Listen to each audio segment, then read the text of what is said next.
Hello, folks. Welcome back to our show, Gosh Darn Dandy Time. Today, our topic is going to be about celebrities and pop stars who, in less than 10 years' time, maybe 5 years' time, maybe even 2 years' time from now, they are going to be so gosh darn obsolete that they are going to fade away into the abyss after their limelight dies.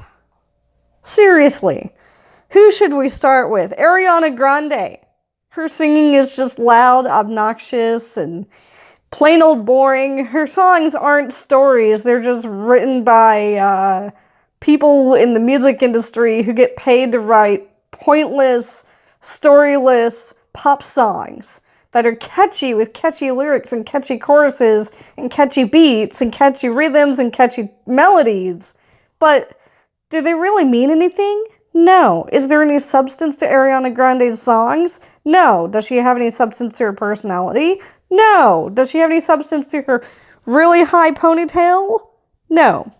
She's obsolete. And in the next in the next 5 years, she's gonna be just meh.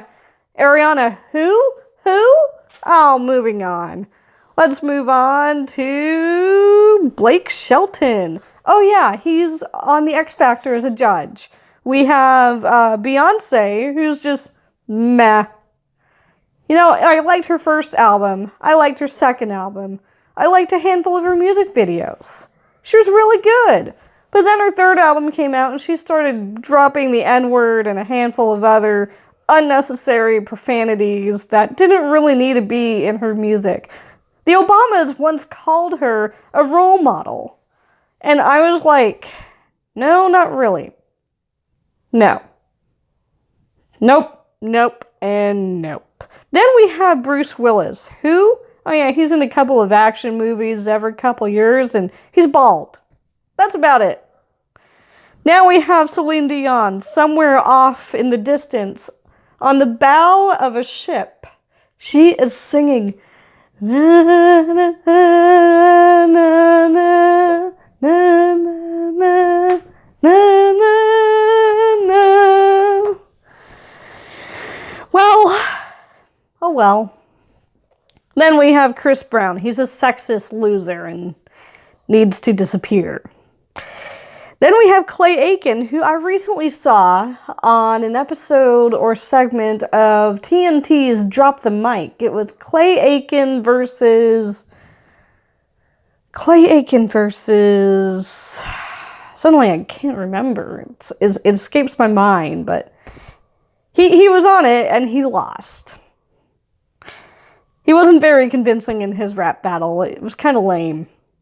Then we have Dakota and Elle Fanning, who are heavy on Instagram for all their photos, and they're in the fashion industry in New York City, and they live somewhere in Manhattan or Brooklyn, and they just show off a lot of their clothes, their dresses, their hairstyles on Instagram, but they're kind of like the new Mary-Kate and Ashley. Mary-Kate and Ashley got into the fashion industry, went to NYU after they were done acting.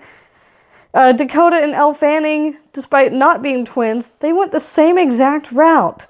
Left the acting biz, went to NYU for fashion industry, got into the fashion industry, and now they're just heavy on Instagram, and that's about it.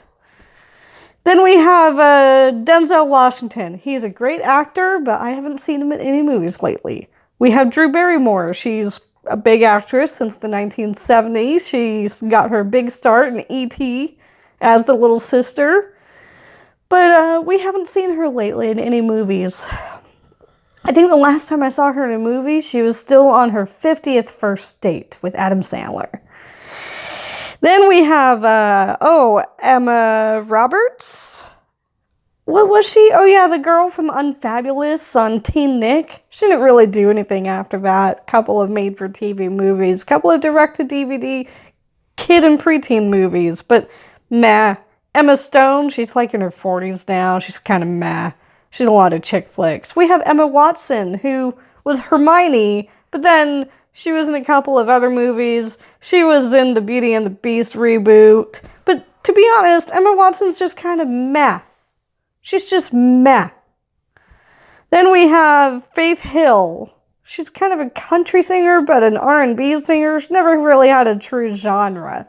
She kind of did a little bit of everything. Then we have Fergie from Black Eyed Peas, and they're no longer, so they're already obsolete. So they beat everyone to the punch, didn't they? We have George Clooney. Now, I'm not a big fan of George Clooney because so many people, when I'm talking to them about my favorite TV show ever of all time, ER, they say, oh, that George Clooney show. And I'm like, no, the Noah Wyle show. Because Noah Wyle was the heartthrob of the entire series. George Clooney left after season 5. The rest of the show was 15 seasons. And Noah Wyle, who played Dr. John Carter, was the heartthrob of the show. Not George Clooney. He was lame. He was pathetic. I hated him. Then we have Hilary Duff. I like to listen to her old stuff from like Come Clean and Fly. I like those songs. She had a few other good songs, but I can't remember what they were called because they didn't stick in my head very well. Eventually, she is going to disappear from the limelight, but it might be another 10 years. She also did a couple of acting gigs in SVU and a couple of other shows. Afterwards, we have James Franco. He's like 45 now. He was originally in Freaks and Geeks. Kind of probably still is both a freak and a geek. We have Jamie Lynn Spears, sister of Britney Spears. Oh yeah, I forgot Britney Spears. Jamie Lynn Spears was on Zoey 101. She got pregnant at 16. They had to quit her from the show and do a really quick send-off and show cancellation ending. That was really sad. But oh well, I kind of liked that show, despite it was very unrealistic.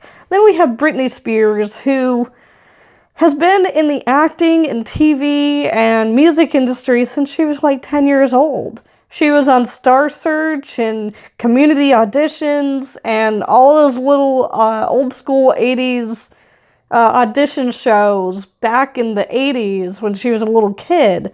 And then she was in Mickey Mouse Club. I don't think she went to regular school for maybe, more than 2 or 3 years of her early childhood, if even that. She was homeschooled and tutored for the rest of eternity, and she goes through her phases of, Britney goes through her phases of popular, hot, sexy, wild, manic, crazy, popular, hot, sexy, wild, manic, crazy. Over and over and over again. She doesn't know how to be an ordinary, everyday American because she never has experienced that. Okay, now we got Justin Timberlake and Jessica Biel. Jessica Biel was on Seventh Heaven. She played Mary, and I never really liked her character or her as an actress. Justin Timberlake, well, kind of like the Britney Spears route. He never grew up as an ordinary American. He was always famous. He was always popular, etc., etc.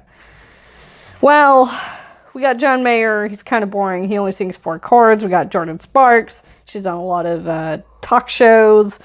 We got Kanye West, who is just really dumb. We got Katy Perry, who wears more wigs than I've ever seen in my life. We got Nicki Minaj, who is a cosplayer, I guess. I don't think I've ever seen her without a wig and all that 10 pounds of extra makeup and obnoxious costumes and obnoxious dresses and over-accentuated boobs. And I don't think I've seen her for her. I just hear her screaming nonsense in a microphone with bad female rapping. Yeah. And then we got Kevin Federline, Britney Spears' ex-husband. We got the Kardashians. Oh, I could go on another rant about the Kardashians, but everybody does. So it's already been done. The Kardashians, I think in 10 years, no one will really remember who they are anymore. And finally, to end with Miley Cyrus, I don't think she'll ever leave the limelight, no matter how hard she tries or even if she wants to. And Taylor Swift, I kind of wish the limelight would leave her alone and she would just poof. Well, don't forget to like, subscribe, and comment. Thank you for watching, y'all. Goodbye.